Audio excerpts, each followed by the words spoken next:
Ed Gein, la nueva serie de monstruos, ¿no? En Netflix. A mí me causa mucho ruido ese término de monstruos, porque es como si los demonizáramos, amigo. Y hay que tener en cuenta que son seres humanos. O sea, en este sentido, son como tú, como yo. ¿Qué era lo que pasaba con el... Ay, no me acuerdo cómo... Este asesino de... una parte de la Ciudad de México, ahorita en La Guerrero, creo que era. El monstruo de Era un güey que era químico. Sí. ¿Sí te acuerdas? No sé, que le marcó a su mamá desde la cárcel de que cuidara a sus perros. No, bueno, ese es otro, ¿no? Es que también hay muchos aquí. Sí. Pero era un cuate. Ese estudia psicología en la Unitec. Ese güey. Fíjate, o sea, ese es el punto que quiero llegar. ¿Por qué digo que somos como tú y como yo? Porque puede ser tu vecino. Sí. Y puede comportarse de la manera más amable y tener familia y vivir una vida normal, y de repente tiene este tipo de secretos oscuros, ¿no? O sea, no son monstruos como tal, no son demonios, no se te va a presentar como un diablo en medio de la calle y te va a matar. No, es un ser humano, a veces consciente y a veces psicótico, como el caso que vamos a ver ahorita, pero son seres humanos, no son monstruos. Eso es el pero que le pongo a esta, digamos, como serie de Netflix que los cataloga como eso, ¿no? Pues no tanto, yo creo, y de hecho se aborda mucho, ¿no? En esta nueva serie de Ed Gein, donde monstruos, o sea, literalmente son los humanos. O sea, creo que hasta claro. O sea, que realmente los verdaderos monstruos somos los humanos. Claro. Yo creo que no sé si por eso ahorita como que quisieron como justificar por qué los están llamando como monstruos. O sea, no sé, tú qué piensas, es lo que yo noté en la serie, que Ed Gein, creo, junto con Ed, lo llegan a mencionar dentro de la serie, esta parte de que los monstruos verdaderamente pues somos nosotros, ¿no? Somos cualquier humano, y como tú lo dices, a lo mejor hasta el más callado es el que más te puede traer, pues no sabes todos los secretos oscuros que tiene, o hasta el más extrovertido es el que puede también tener ahí sus cosillas. Así es. Sí, pues tenemos esta parte oscura, ¿no? Esta parte primitiva, esta parte violenta, que pues de alguna u otra forma podemos ir como menguando con la conciencia, ganando conciencia, ¿no? Pero al final de cuentas sí, o sea, si lo queremos ver así, sí, claro, o sea, todos nosotros tenemos esta parte del monstruo, ¿no?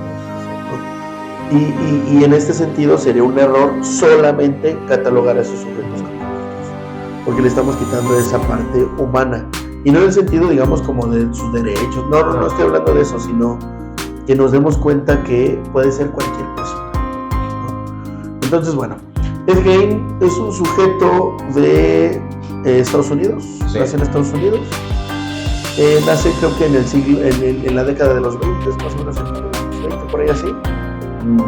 Es sí. Producto de pues la relación de una mujer sumamente católica con un sujeto alcohólico y despreocupado, ¿no? De hecho creo que lo dicen en la serie, nada más ella se dejó inseminar por este sujeto para pues, tener sus crías y ya, ¿no? Hasta ahí tener, digamos, como esta labor de madre, pero pues crece en un ambiente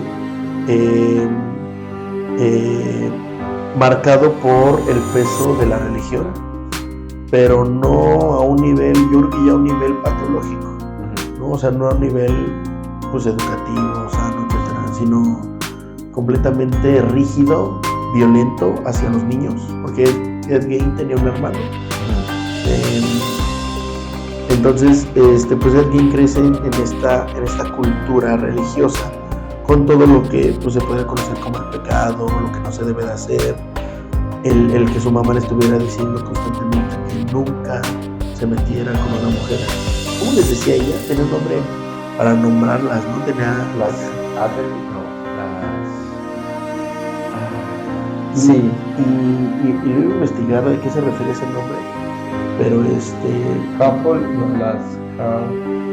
era un nombre así como, no sé, algún personaje de la religión, pero Hellfire, algo así, no recuerdo muy bien. Sí, que hasta les no te debes de meter con ellas. Con ellas, ajá. O sea, hablando, no sé, por ejemplo, en este sentido como humillante de las mujeres, en este sentido como decirles mujeres fáciles, mujeres prostitutas, etcétera, etcétera, ¿no?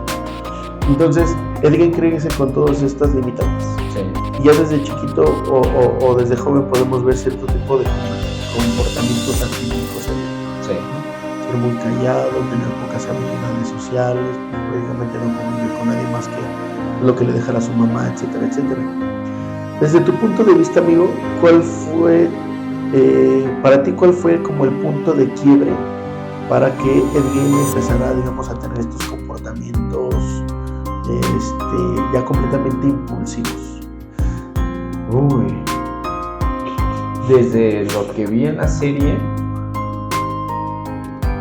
yo siento que podría ser, es que, a ver, siento que hay dos puntos. Uno, las fotos que les muestra Adeline de la Segunda Guerra Mundial, los campos de concentración,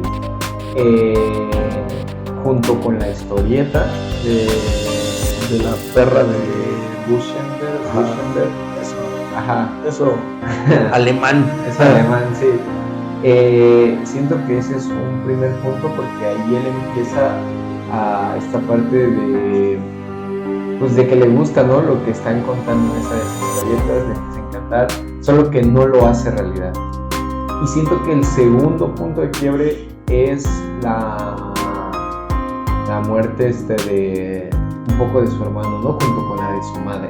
Sí. Porque de hecho hasta vemos, ¿no?, ahí la primera alucinación que tiene es que ve que su hermano se levanta. Sí.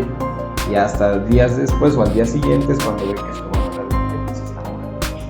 Y obviamente al ya no tener esta figura donde le impone, le dice qué no hacer, todo, empieza con estos actos, que es después de la muerte de su madre. Sí.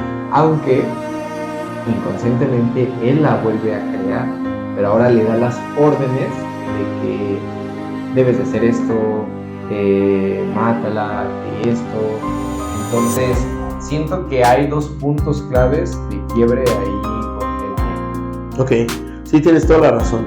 El primero de ellos es lo que ve, lo que catalogaría Freud como lo ominoso en cuanto a las fotos de la Segunda Guerra Mundial, porque son fotos explícitas. O sea, ahorita, por ejemplo, pues tú te metes a internet, a lo que antes era Twitter, y puedes encontrar pues miles de fotos, videos. Creo que ya estamos muy acostumbrados en la época, nos hemos desensibilizado mucho a este tipo de situaciones violentas, ¿no? Sí. Imagínate un sujeto con tanta represión, con tanta prohibición, que le muestres precisamente eso, pues obviamente le vuelve la cabeza, ¿no? Es como un detonante para el objeto de su psicosis. Porque hay que entender aquí varias cosas. Primero, no hay una sola psicosis, sino podemos estar hablando de cualquier tipo de psicosis. O sea, cada psicótico tiene su tema por el cual va, digamos, como apartarse de la realidad. Y lo que vemos en Dahmer también es muy grandana. En Ed Gein, lo que vemos en Ed Gein también es muy característico en la serie. No sé si haya sido así en la vida real, pero si te das cuenta, sí alucina con la muerte de su hermano, con el que su hermano sobrevive, pero al mismo tiempo miente en la muerte de su hermano. O sea, se sale con la suya. Y aquí creo que nos va a causar, digamos, como sentido, nos va a generar sentido cuando decimos los mexicanos: ningún loco bebe lumbre, ¿no? Entonces, ¿por qué? Porque el loco, o sea, mucha gente tiene esta idea del loco, este sujeto completamente desconectado, el loquito del centro, ¿no?, que está completamente desconectado de la realidad, está encuerado, que dice groserías. No, podemos decirlo como hay locos funcionales, en este sentido de, pues, que pueden realizarse, pero también tener momentos muy lúcidos, ¿no? Por eso se conocen como brotes psicóticos. Eso todos los podemos tener, ¿eh? O sea, no estamos hablando de una sola estructura como tal. Ed Gein lo que tenía, al parecer, eran estos brotes psicóticos, ¿no? Y empieza, digamos, como a generar cierto tipo de admiración por lo que ve en cuanto a estas fotos, y sobre todo el cómic de esta mujer precisamente dentro del cómic. Creo que sí fue real. ¿Cómo se llamaba? Ilse. De Ilse, que generaba con los judíos artefactos, ¿no? para su casa. Entonces él empieza a generar cierto tipo de admiración, y a diferencia de muchos de nosotros que podemos ver eso y sabemos que no está bien o que puede ser nada más producto de un cómic, hay otros sujetos que necesitan de papá y de mamá que les digan eso no está bien, eso no es real, etcétera, etcétera. Entonces, está completamente reprimido. ¿Cómo le iba a mostrar eso a su mamá, no? Por ejemplo. Entonces, él no tuvo esta voz, esta conciencia, que le dijera, pues está mal, eso no es real, eso es un delito, no sé por qué. Entonces él empieza a admirar, y a partir de ahí creo que gana cierto tipo como de gusto, por utilizar algo de los muertos, ¿no? Y posteriormente, pues sí, la muerte de su madre.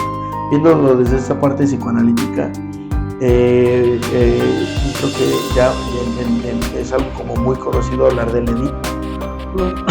Entonces, en esta relación edípica, Ed Gein, a diferencia de su hermano, nunca tuvo una separación completa de su madre. Y precisamente Freud lo que dice, el origen precisamente de la psicosis en Freud es una simbiosis entre madre e hijo, en donde el hijo funciona como el falo de la madre para permitirle hacer cosas. O sea, pues ¿por qué se convierte en madre en ese momento la mamá de Ed Gein? Pues para tener cierto tipo de renombre en la sociedad, porque antes la mujer no podía figurar como tal a nivel social si no era mamá. O sea, si no era mamá, ya a los 20 años les estaba diciendo, pues ya se te fue el tren, o sea, no vas a conseguir a nadie, eres una dejada, tienes que tener hijos, tienes que tener familia, etcétera, etcétera. Entonces ella, en este sentido, pues me imagino que para eso, y no podía dejar ir a Ed Gein porque se le iba su sentido de la vida, ¿no? Lo tenía que aprisionar en este sentido, pero para aprisionarlo, pues obviamente tenía que estar castrado, que era lo que hace con la humanidad de Ed Gein en todo momento, ¿no? Sí, de hecho vemos que, o sea, obviamente se va por él por lo mismo de que con el hermano no pudo, o sea, claro, con el primer hijo no pudo. O sea, cuando vemos esta parte de que el hermano le habla un poco mal de la mamá a Ed, sí, es donde se molesta y donde obviamente ahí lo mata, ¿no? Pero se puede observar demasiado que, o sea, no hables mal de madre, que no hagas esto, madre te va a regañar, porque pues madre nunca lo soltó, o sea, no recuerdo bien el nombre de la mamá de Ed, pero como tú lo dices, o sea, vemos esta parte donde utiliza su ropa interior y se masturba con ella, ¿no? Sí, porque no, y en esta simbiosis el Ed Gein en determinados momentos no puede saberse como un ente aparte de su mamá. O sea, él es su mamá, pero con falo. Es lo interesante, ¿no? de este tipo de casos. O sea, tú como tercero, o sea, viendo la dinámica, puedes diferenciar a la madre y a Ed Gein, pero en la psique de este sujeto no hay una separación. O sea, no hay un cuerpo de madre y no hay un cuerpo de Ed Gein. Los dos están juntos, y es lo que representa poniéndose la ropa de su mamá y teniendo este placer, pues obviamente de no estar castrado siendo ella, ¿no? Porque precisamente una característica del psicótico es la totipotencia. O sea, él puede ser todo con el mundo y el mundo es todo con él, ¿no? Entonces Ed Gein podía hacer lo que él quisiera, incluso castigar a su hermano como si fuera su mamá. O sea, en este sentido, digamos, como violento, eliminándolo incluso, ¿no? Porque creo que también hablaban en la serie en donde el favorito de la mamá era el hermano. O sea, a pesar de que él fuera rebelde, pues la mamá en cierto sentido tenía cierta preferencia por el hermano más que por Ed Gein. Y si vemos, o sea, en este sentido, este sujeto estaba tan anulado, estaba precisamente sin cuerpo, estaba sin decisión, sin libertad, sin nada, que pues nada más existía la mamá y el hermano, ¿no? Ed Gein no podía la vida de Ed Gein no tenía sentido sin su mamá y la vida de su mamá no tenía sentido sin Ed Gein. O sea, eran uno como tal, ¿no? Y obviamente cuando muere la mamá, pues ¿qué hace Ed Gein? No puede separarse de ella y empieza a alucinar con ella, ¿no? Pero fíjate qué chistoso, o sea, no la desentierra ella, no, empieza a desenterrar otro tipo de cuerpos, ¿no? No sé, yo creo que esto sería como muy impresionante es una negación, amigo. Se está defendiendo de Gein porque en el momento en que abriera el ataúd de su mamá se iba a dar cuenta de que estaba muerta y prefiere, bueno, en la serie lo ponen como que era de metal y va a otros cuerpos, pero creo que ellos dijeron en la vida real él no va a desenterrar a su mamá, o sea, nunca fue su intención desenterrar a su mamá, sino que desentierra otros cuerpos porque es como estar jugando con, si no la veo, pues no existe, o sea, si no veo el cuerpo muerto de mi madre, pues no está muerta y puedo jugar con otros cuerpos, ¿no? Entonces, bueno, pues ahí empieza, digamos, como el desprendimiento completo. Si algo ataba a Ed Gein a la realidad, cuando ve esas fotos y se muere su mamá, se desprende por completo, se tira, digamos, se deja seducir por completo de su locura, de esta parte de la fascinación por los cuerpos y sobre todo por lo que aprende de el generar algo, ¿no? No nada más lámparas y sillas, etcétera, sino vestirse de mujer, o sea, encarnar.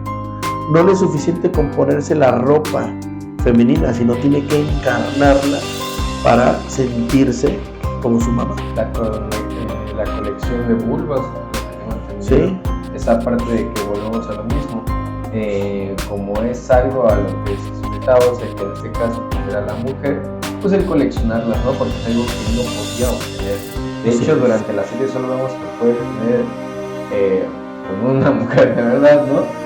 Sexo, porque pues otros ya es necrofilia, lo que llega a ser, pero cuando lo obtiene, como que hasta no sabe qué hacer con ello.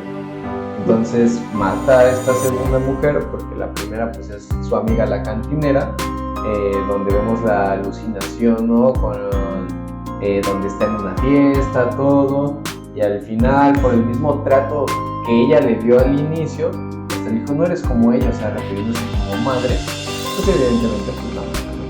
Sí, y precisamente este super yo sádico que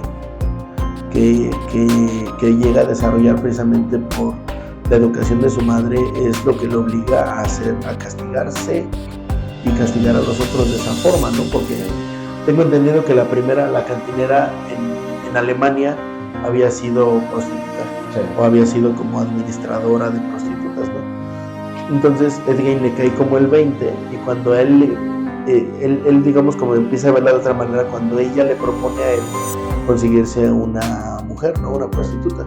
Entonces en ese momento, motivado precisamente por este super yo sádico, pues la termina matando.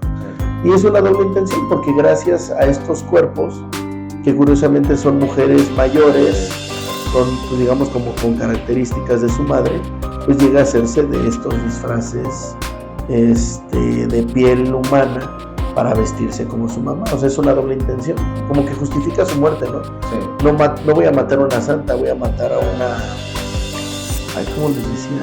Bueno, pues esa mujer, ¿no? Como pecadora, y con eso me voy a hacer el cuerpo de mi mamá. Y a la otra también, o sea, bueno, creo que en la vida real estaba leyendo que creo que nunca tuvo una relación sexoafectiva con esta mujer, sino más bien era la misma motivación de hacer sexo con el disfraz. Pero en la serie también le dan esta idea de cuando tiene sexo con ella, la mamá le empieza a reclamar, o sea, en esta alucinación que tiene, le empieza a reclamar que pues, le iba a pegar una enfermedad venérea, que era pues, como la puta del pueblo, etcétera, etcétera, ¿no? Entonces él, motivado precisamente por esta idea, sintiéndose culpable por haberse metido con ella, justifica la muerte, ¿no? Y la mata. Entonces podemos ver, sí, muchos dotes de locura en Ed Gein, pero también podemos ver estos dotes como lo podemos ver, como en estos momentos lúcidos de acercarse con la realidad, ¿no? Incluso de esconder sus actos. Un psicótico como tal no va a esconder el acto. O sea, tenemos el caso del sujeto precisamente como un loquito del centro que hace como 2 o 3 años estaban formados en las aguacatosas aquí en Querétaro, y creo que no le dio para su refresco un chavo o algo así y lo terminó matando. Pues esos sujetos no tienen ningún tipo de premeditación, es más, les vale gorro si los cachan o no. Pero el game tenía, digamos, como esta lucidez para esconder sus cuerpos, para no ser cachado, etcétera, etcétera, ¿no? En determinado momento, porque, bueno, no sé si se fue así en la vida real, pero cuando lo descubren, él llega a su casa como si nada hubiera pasado. Sí. ¿Cómo ves todo esto, amigo?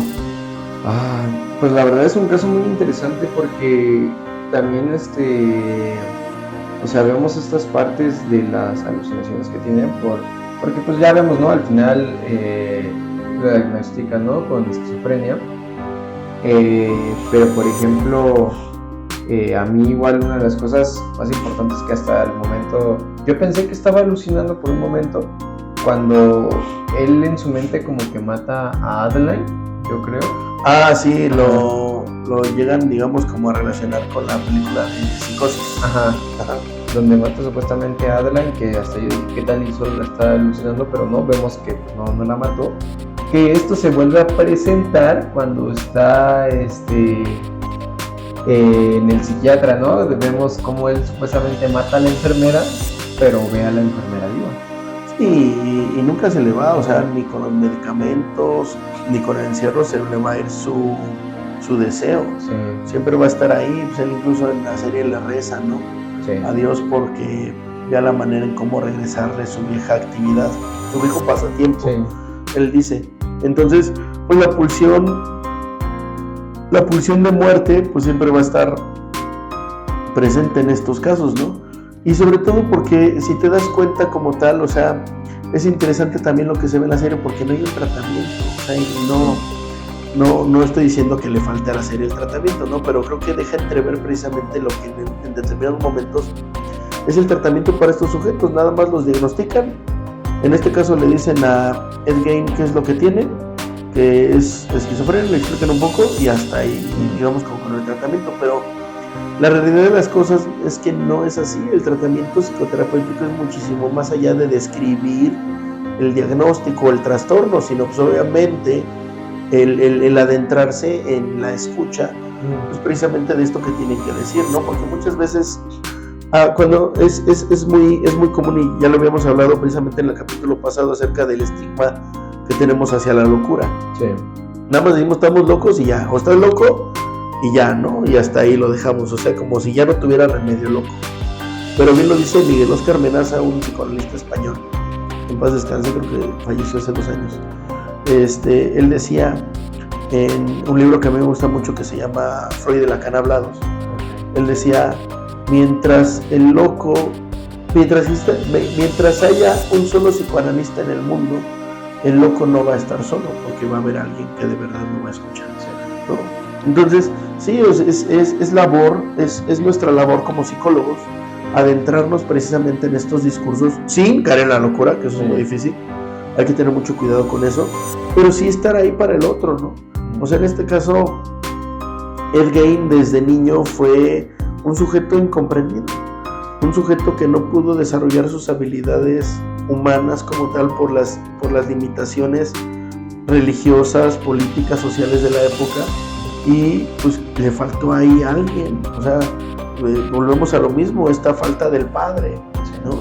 Una madre completamente tirada a la religión y castigándolo, castrándolo de esta manera. Entonces Ed Gein le faltó esta clase de escucha como tal, acerca de él, más o menos como que lo intentan tratar precisamente con la doctora, que al principio era mala con él, después se vuelve su amiga, con esta parte, digamos, de llevar a las personas del FBI, que tampoco sucedió. Pero sí es importante que, pues precisamente, consideremos, y muchísimo más importante nosotros como profesionistas, tomemos esta parte de ellos como seres humanos. Si tú llegas con esta idea de, no, pues es un monstruo, que chinga a su madre y que se pudra en el infierno y todo eso, pues no le vas a ayudar a alguien, ¿no? Y nosotros tenemos que tener esa clase de neutralidad como para poder estar en contacto con todas esas personas, ¿no? Sí, pues lo mencionábamos anteriormente en el capítulo anterior, la parte de Foucault, ¿no? La parte de la locura donde pues, ellos viven en una realidad y nosotros como psicólogos pues evidentemente tenemos que trabajar con su realidad de ellos sin, como ya lo dijiste, nosotros entrar a esa locura, ¿no? Además, pues en esos tiempos, pues, ¿qué se podía esperar? O sea, eran puros psiquiatras donde realmente pues no le daban ese tratamiento y obviamente pues antes del movimiento antipsiquiátrico, que es donde ya liberan un poquito a estas personas que realmente pues no necesitas estar encerrada. O sea, ya realmente ir al psiquiatra ya no es estar encerrado en un cuarto, sino que puedes ir al parque, o sea, puedes llevar tu vida normal, que es lo que este movimiento antipsiquiátrico llegó a conseguir. Pero pues evidentemente pues antes no lo hacía, ¿no? Era realmente como la prisión, estás loco y aquí te vas a quedar. Tal vez no te voy a mandar a una prisión normal porque por cómo te encuentras no puedes ser juzgado, que es lo que le dicen a él, ¿no? Dicen, pues no puedes ser juzgado porque realmente pues, tienes este problema, entonces pues te vas a quedar aquí en el psiquiatra. Sí, creo que revisando la historia precisamente la de psiquiatría nos ha dejado muy en claro que la clínica del encierro no funciona y es más que nada aprisionar a alguien culpabilizándolo. ¿Por qué se encierra estamos hablando por ejemplo ahorita de los criminales, ¿no? ¿Por qué se le encierra al ladrón? Pues por robar, por cometer una falta. Pero ¿qué falta ha cometido el loco para que lo encierres, no? Simplemente él, como tal, el game no era responsable de su locura, ¿no? Entonces, ahora hay que tener en cuenta dos cosas. Hay locuras ocasionadas por tumores. Ahí no se puede interpretar absolutamente nada. Por algún daño orgánico, por ejemplo, no sé, enfermedades neurodegenerativas, como el Alzheimer, o las demencias propias de la vejez, sí. Pues no se puede interpretar nada como tal ahí, ¿no? O sea, no hay un trabajo analítico como tal porque ya es algo orgánico. Pero lo de Ed Gein no, era una locura completamente tratable en este sentido de estar ahí para él, de escucharlo, de ver que era, digamos, hacia dónde podíamos apuntar su deseo sin que le hiciera daño a los demás, ¿no? Que es muchas veces lo que nos falta, digamos, como esta empatía necesaria para pues cierto tipo de personas. Entonces, la clínica del encierro no sirve. Al loco, al psicótico se le está culpabilizando, se le hace culpable y responsable de su enfermedad, cuando pues en muchas ocasiones es la sociedad como tal, la que generamos a nuestros locos, la que generamos nuestros síntomas, ¿no? Y muchas veces no nos damos cuenta. Es preferible alejarlos, es preferible encerrarlos, o lo que hacían en siglos pasados, meterlos a un barco, la nave de los locos, y enviarlo a la mar para que se mataran y para que fuera problema de otros, antes de responsabilizarnos como sociedad del deber que tenemos con estas personas, ¿no? Y en este sentido, bueno, nosotros como clínicos, nosotros como psicólogos, pues es importante dar este tipo de tratamiento, ¿no? Sí.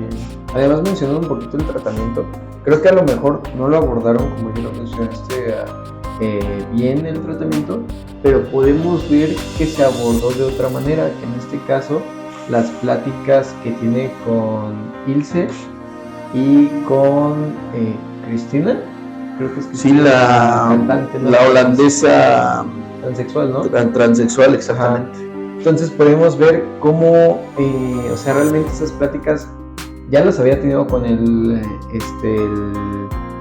psiquiatra, pero las hace él mismo para poder, obviamente, pues darse cuenta de lo que pues, él padece, de lo que él tiene, que es este término que yo no conocía, que era el ginefilia, ¿no? Ginefilia. O ginecofilia, no, ginefilia creo que ginefilia, ajá, donde pues ahí lo que dice, ¿no? Esta Cristina, que es como el penetrar a la mujer, pero de otra manera, no de la manera tradicional, y ponerse el cuerpo, y él mismo lo decía, no sabemos realmente bien todos, o sea, porque pues hay muchas historias realmente de él, pero pues donde él mismo, además de que se ponía pues esa parte de la piel humana de la mujer, pues se ponía las vulvas, ¿no? Para sentir que él tenía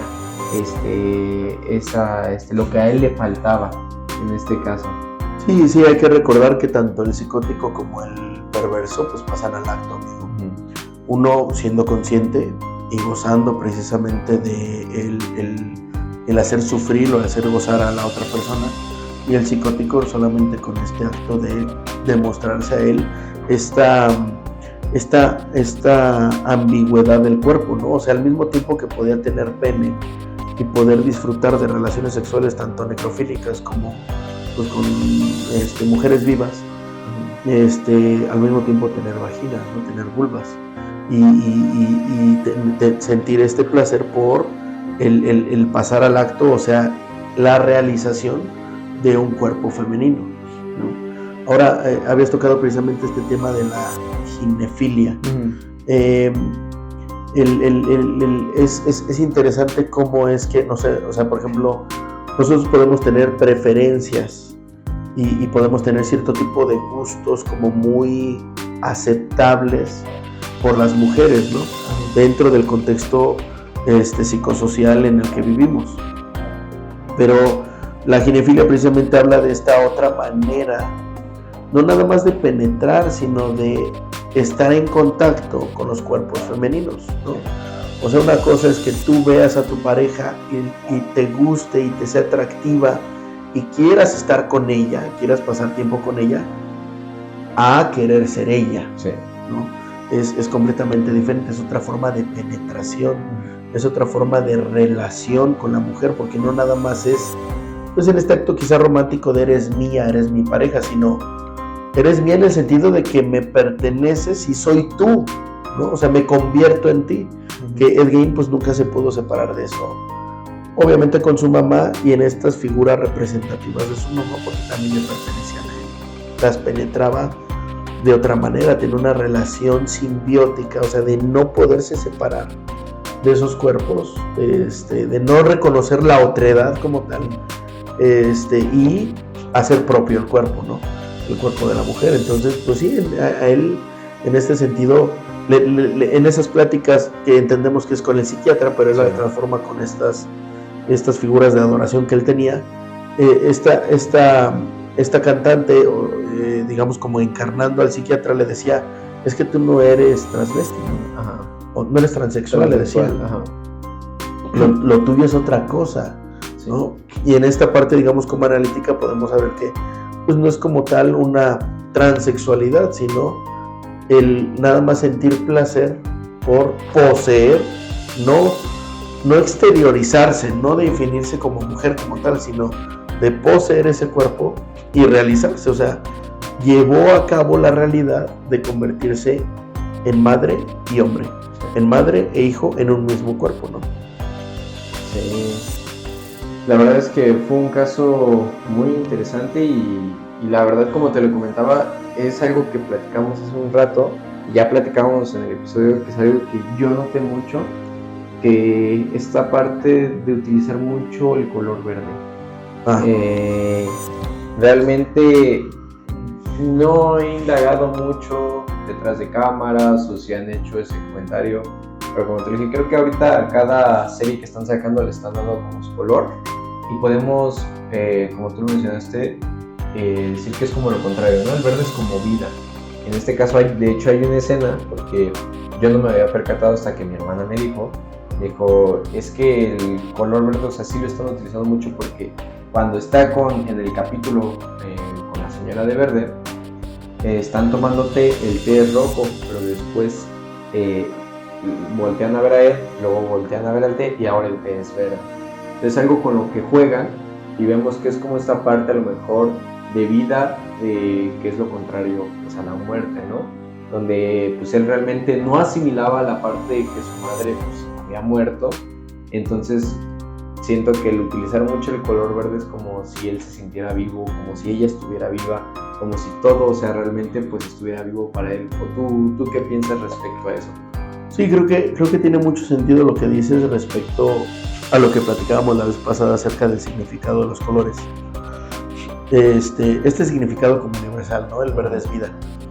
Porque una vez que nosotros encontramos nuestro motor de vida, nos sentimos completamente diferentes, amigo. Y para cualquier persona es diferente. O sea, no sé, tal vez para algunos puedan ser el momento en que se convirtieron en papás o mamás, para otros puede ser, no sé, el día que se compraron su primer carro. No sé si conozcas a Matthew Perry, un actor salió en una serie llamada Friends. Ok. Publicó su libro hace unos años. Y él habla precisamente de que él, cuando vuelve a probar la droga que le dieron de niño para que él se calmara, encontró su motor de vida. Entonces, me imagino que, o sea, si lo miramos en esta escenificación de lo que quizá los productores de la serie quisieron hacer, es como si en ese momento se tornara todo de verde, hablando acerca de, pues, eso que encontró él, que de verdad, una cosa es que respiremos, biológicamente hablando, y que estemos vivos por respirar, y otra cosa es que encontremos nuestro motor de vida, sí, ¿no? Del por qué estamos aquí. Entonces, es cuando empieza, digamos, por ejemplo, Dante Alighieri, que era un poeta en la época medieval, cuando conoce a Beatriz, él escribe un poema y dice: comienza la vida nueva, cuando ve a Beatriz. O sea, en ese momento él descubrió su motor de vida, y en ese momento igual es como si todo se hubiera puesto de verde en ese momento, ¿no? Encontramos eso que le da como sentido a nuestra vida, y obviamente Ed Gein lo encuentra en esta forma de distorsión, pero si se dan cuenta hay que entender el porqué de, pues, por qué las personas son así, ¿no? O sea, sí. Ed Gein no se levantó un día y dijo: ay, pues me caen mal las pinches señoras, se las voy a matar, ¿no? No, pues no fue así. No. Tuvo un motor, tuvo algo que se conectó con ese momento en donde lo lleva a cabo, y lo pasa a la realidad. En ese momento él se sintió vivo, ¿no? Entonces, pues me imagino que tiene mucho sentido lo que hablas acerca del color verde, ¿no? De la representación. Sí, porque hasta en la ropa interior la podemos llegar a encontrar. Hay una escena donde cuando Adeline, pues, se da cuenta de que Ed está, pues, lavando un cuerpo, y que obviamente a ella no le gusta, corre hasta su casa, Ed la persigue hasta su casa, y cuando entra a su cuarto, cuando la espió por primera vez, vemos cómo sale, pues, obviamente una luz verde, y la ropa interior es de color verde. Y de hecho, cuando está en el psiquiatra, vemos cómo la ropa que él le compra a la enfermera es de color verde, por lo mismo de que le daba como esa vida, pues el traerla se sentía, pues, vivo al final del día. Entonces siento que jugaron mucho con esta tonalidad, y siento que lo van a hacer ahorita con todas las series que saquen de esto que están llamando, pues, monstruos. Por ejemplo, tú hablándolo hace rato, lo mencionaste, ¿no? Con Dahmer, que era una persona con depresión, todo, y utilizan el amarillo, y el amarillo, pues, es algo muy alegre, es algo muy llamativo. Entonces juegan con este contraste, ¿no? Sí, claro, y ahí podemos ver que lo humano está en todos lados, ¿no? Sí. O sea, siempre hay una intención, y es precisamente lo que analizamos en psicoanálisis, amigo. O sea, mucho antes de que tú lo pienses, mucho antes de que tú ya digas algo, ya hay una intención inconsciente ahí, ¿no? Entonces, que es precisamente, no es que todos hayamos estudiado psicoanálisis, pero nosotros como tal podemos ver esto reflejado en las intenciones de los colores, la manera de las cámaras, eso que dices de el café que se torna rojo y después verde. Entonces siempre hay una intención ahí escondida, y que le da, pues, obviamente, hablando de todo esto, pues muchísimo mayor sentido. Y como yo no lo he notado, pues tal vez me voy a echar la serie otra vez como para ver todos esos detallitos, para irle dando otro significado, pues, a lo que ya vimos, ¿no? Sí, y yo creo que ya para cerrar un poquito esta parte del análisis, creo que el final me encanta, me agradó, porque vemos cómo ya estaba por morir, que vemos esta escena cuando va pasando el pasillo, ¿no?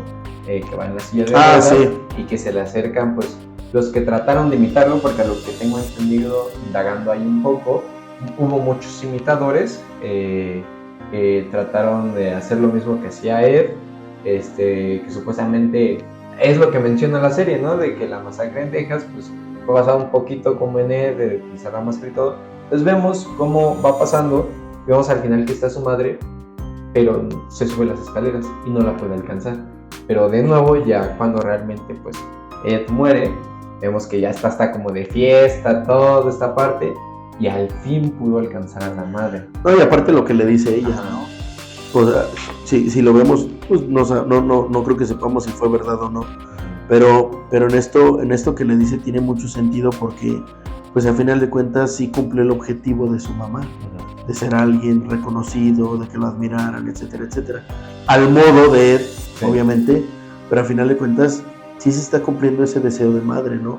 Y hay que tomar en cuenta, o sea, para el análisis, que todos nosotros volvemos a lo mismo. Tal vez tú elegiste una carrera y tú puedes decir, no, pues la tomé por voluntad propia, pero la verdad es que no sabemos qué tanto del deseo del otro, en este caso de los papás, está en ti, como para haber tomado eso, ¿no? Qué tanto del deseo de la madre, incluso de la violencia hacia las mujeres, si lo vemos de esta manera, sí, qué tanto del deseo de la madre estaba impregnando los actos de Ed gay, ¿no? Entonces, bueno, pues sí, es un cierre. No sé si viste la escena postcréditos. No, la delantilla no apareció ninguna escena postcréditos. Bueno, no me acuerdo si fue después de los créditos, pero aparece Ed sentada la mamá y Ed. Ah, sí. ¿Sí, no? Sí. Y que le dice, ninguna mujer te va a querer como yo, ¿no? Pues es que, o sea, ya en esos momentos tranquilos, en esos momentos de la dinámica de madre-hijo, estaba la orden de la mamá y la castración, pues, pasivo-agresiva de, sí, no vas a tener otra mujer más que yo, pues mejor conviértete en mí, ¿no? Es como si lo hubiera dicho, sí, esta parte. Entonces, sí, pues para que veamos, precisamente hablando también, creo que es importante analizar en este sentido qué tanto daño puede haber en una relación padre-hijo, madre-hijo, ¿no? Sí. Como para analizar todo esto, ¿no?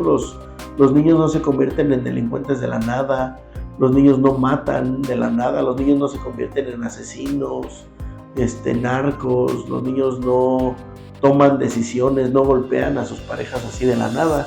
Todo eso viene ya de un contexto vivido, aprendido, visto, sufrido, de hechos traumáticos que se repiten nada más en el acto, sin ser atravesados por la palabra, ¿no?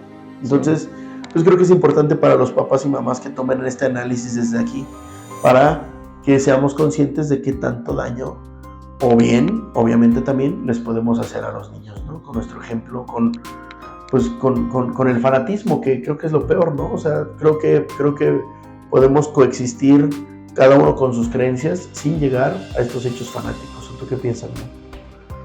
Pues sí, como lo mencionas, la verdad es que creo que no solo pues esta parte de psicoeducar a los niños, sino psicoeducar a los papás.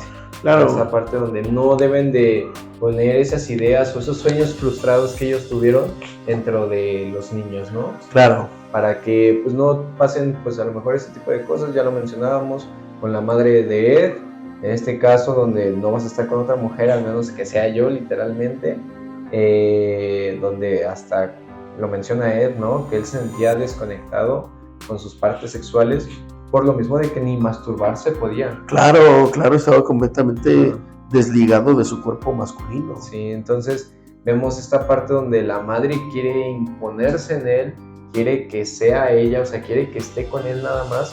Entonces, pues igual no solo vamos a decir, ay, las madres, no, también los padres, o sea, lo podemos ver tanto en los hijos, en esta parte de que tienes que ser como yo, o sea, los padres, en su momento, ¿no? Ya lo hablábamos en épocas pasadas, donde tienes que conquistar a tantas mujeres, claro, tienes que hacer esto. Entonces, no solo lo estamos abordando de una parte de la madre, sino esto es un análisis nada más de la serie, pero pues va para los dos, o sea, tanto para padres como para madres, que realmente pues no implementen o no pongan esas ideas o esos sueños que ellos no pudieron cumplir sobre los niños o no pudieron obtener. Sí, y mira, la realidad es que por más que nosotros queramos, siempre les vamos a estar transmitiendo algo, sí, de nuestro deseo a los niños, ¿no? Pero entre más conscientes seamos, menos sintomático va a ser, sí, ¿no? Y fíjate, o sea, estamos hablando ahorita de la responsabilidad de la madre en toda esta, digamos, como locura y actos de Ed, pero tienes toda la razón. El padre tiene mucha responsabilidad, una, por su condición de alcohólico, y dos, por abandonar a su hijo, porque si hubiera estado presente un hombre que le hiciera contrapeso a todo lo que decía la madre, Ed hubiera tenido en quien apoyarse. Y obviamente no hubiera resultado como lo que resultó. Sí, ¿no? porque de hecho creo, o sea, siento que el hermano también lo abandonó hasta cierto punto. Claro. Y ya cuando trató... El hermano estaba en su pedo, amigo, sí, ese güey. Pero cuando ya trató, porque a lo mejor de pequeño vemos que no sé a qué edad es que el padre abandona, pues obviamente a la familia. Pues de chiquito, ¿no? Se da a notar cuando lo corre que se mía. Ah, sí. Sí, güey. También, no. Sí, la mamá lo corre en ese momento, pero a él lo deja confinado a ese destino. Sí, y vemos esa parte que pues obviamente yo creo que también el hermano pues desaparece desde antes, y cuando trata ya de que pues realmente no se quede enjaulado, porque él ocupa mucho eso de que te vas a quedar como enjaulado ahí con la madre, pues ya no puede, ya es prisionero de lo que la madre diga. No, y también en este acto, digamos, como de eliminarlo, de matarlo, una, por esta moral de la mamá, sí, de desligarse de las reglas de la mamá, y otra, porque tal vez él no podía concebir que un hombre sí se pudiera salir, o sea, que su hermano se podía salir de ahí y él no.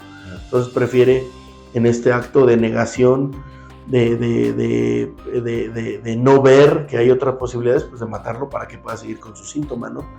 Y mira, tal vez ahorita pueden empezar, digamos, como a pensar los que nos escuchan, no, pues es que la gente pobre no debería tener hijos. No, no es por ese lado. La gente tiene hijos, o sea, eso es una realidad. Tú no puedes decir quién sí, quién no, porque si fuera eso, yo prefiero que la gente pobre tenga hijos, que pues les enseñe incluso el valor de la falta. Sí. A que haya gente como el Fofo Márquez, que esos güeyes, o sea, si nos ponemos en esta parte moral, pues esos pendejos sí no debieron tener hijos en su perra vida, ¿no? Oh. ¿Por qué? Porque generan, vamos a ponerlo en el sentido, digamos, de la serie, monstruos, sí, como el pendejo este que creía que lo podía hacer todo, ¿no? Sí, pues por ejemplo, no solo el caso del Fofo, vemos a Ezra Miller, ¿no? Donde... ¿Quién es ese güey? El que la hace de Flash en películas. Ah, ok, sí lo conozco. Donde agredió a 2 adultos mayores allá en... Sí, o sea, vemos esa parte de que, pues cuando no existe esta parte de falta o que les dan ciertas libertades, pues evidentemente pues ellos no conocen los límites. Exactamente. Entonces, pues qué diferencia precisamente este güey, un sujeto venido de la clase baja, de la clase obrera de Estados Unidos, con estos tintes psicóticos, pasar al acto de esta manera a un Fofo Márquez que lo tenía todo, y aún así pues decidió agredir también a una mujer, sí, ¿no? Entonces son cosas completamente opuestas, ¿no? Entonces sí, no estamos hablando precisamente de esta parte, sino que pues también como seres humanos nos hagamos conscientes, ¿no? Que podamos concientizar acerca de esto para, pues obviamente, prevenir o reparar en este caso en cuanto a la relación con los hijos, ¿no? Sí. ¿Quieres agregar algo más, amigo, a todo esto que hemos venido comentando? Creo que la serie nos da mucho como para qué hablar, ¿no? Sí, nos da demasiado. Creo que pudimos abordar los puntos clave. Me parece que se pudieron abordar muy bien. Y pues bueno, no será el único caso que hablaremos. No, pues ya veremos pues qué nos inventamos para el próximo capítulo, ¿no? Sí, ya viene noviembre. Oye, pues ya pronto vamos a tener como un invitado, ¿no? Sí. En cuanto a cosas de psicología. Sí, ¿no? Vamos a invitar, obviamente ahorita a nuestro primer invitado, que es psicólogo social. Ok. La verdad creo que va a ser interesante, ya que, pues bueno, también él me llegó a dar clases, es un profesor, pero pues igual la psicología social, pues es muy buena, la verdad, es muy buena, me costó entenderla hasta su momento, pero creo que va a ser interesante el poder conocer diferentes áreas. ¿Sí? Obviamente no va a ser el único invitado, como se mencionó antes, vamos a traer a más invitados, no solo sobre psicología, yo creo que también abogados, doctores, lo que sea, para conocer un poquito las otras áreas y ver cómo es que ellos ocupan la psicología, ¿no? Sí, estaría padre, por ejemplo, ahorita que dices abogados, doctores, etcétera, cómo es que ellos ven este trabajo interdisciplinario con la psicología, ¿no? Uh-huh. Porque muchas veces los psicólogos, pues sí, tenemos que mandar a los pacientes al doctor, al psiquiatra, al nutriólogo, etcétera, para, pues obviamente que nos ayuden en su tratamiento, ¿no? Entonces, pues sí, vamos a ver pues a quién se nos ocurre invitar después del profe, ¿no? El profe, sí. Pues bueno, creo que vamos a cerrar este capítulo así. La verdad es que estuvo muy interesante, hubo muchas cosillas y pronto ya tendremos más cosillas para aquí. Y pues síganos en nuestras redes sociales, que ya tenemos Instagram. Ya tenemos Instagram. Pues ahí que te sigan mandando las preguntas, ¿no? Sí. Ahí para poderla resolver. Estas dos preguntas se me hicieron muy interesantes. Esta parte, un arquitecto, ¿no? Te dijo lo de ser libres. Sí. Pues es que no, incluso tratarlo desde la parte filosófica, ¿no? Para que vean que todo ser humano tiene esta parte filosófica, ¿no? Del ponerse a pensar en este tipo de cuestiones del mundo. No porque tu carrera sea administración, contaduría, etcétera, quiere decir que estés como castrado de todo esto. Entonces, pues sí, sigan mandando sus preguntas, que nosotros estaremos muy contentos de contestarlas, de lo que nosotros sepamos o de lo que nos podamos inventar en el momento, ¿no? Es correcto. No es cierto, siempre va a ser con esta base teórica sobre lo que nosotros conocemos. Sí. Pues muchísimas gracias a todos, gracias amigo. Pues gracias, nos vemos para el próximo capítulo. Vean, Está bien, nos vemos. Hasta luego.